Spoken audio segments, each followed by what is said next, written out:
On February 8, 1807, Napoleon Bonaparte faced one of the greatest tests of his military career. Near the small East Prussian town of Eylau, nearly 150,000 French and Russian soldiers clashed in one of the bloodiest battles of the Napoleonic Wars. Unlike Austerlitz or Jena, this would not be a battle of brilliant maneuver, but one of survival. The campaign had begun after Napoleon crushed Prussia in 1806.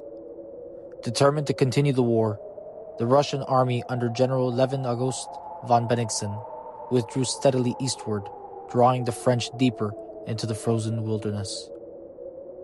Exhausted, cold, and short on supplies, both armies finally met at Eylau. On the morning of February 8, a violent blizzard engulfed the battlefield. Visibility collapsed as the artillery thundered through the snow. Then, disaster struck.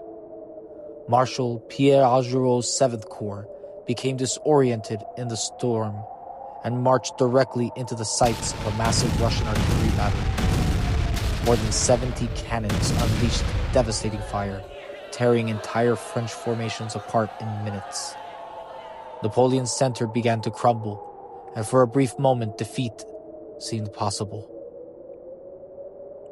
To save the army, Napoleon turned to Marshal Joachim Murat. Gathering nearly 10,000 cavalrymen, cuirassiers, dragoons, and imperial guards, Murat launched one of the largest cavalry charges in military history.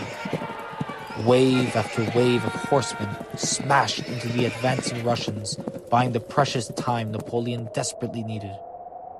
Meanwhile, Marshal Louis-Nicolas Davout arrived on the French right flank.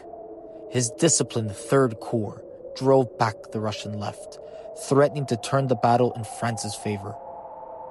But before victory could be secured, Prussian reinforcements under General Anton Lestock arrived and stabilized the Russian line.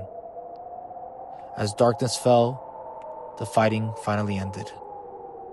The battlefield belonged to Napoleon, but at a terrible cost.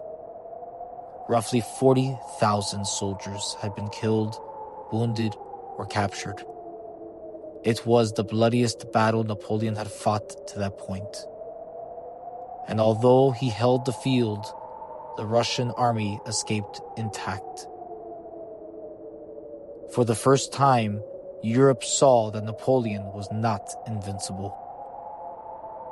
4 months later, he would restore his reputation with a decisive victory at Friedland. But Eylau remained a grim reminder that even the greatest commanders could be humbled by winter, exhaustion, and the terrible cost of war. The Battle of Eylau was a foreshadowing of the battles yet to come. If you enjoyed this episode, follow the Martialette, like and share. Join us as we continue our march through military history into an age undreamed of.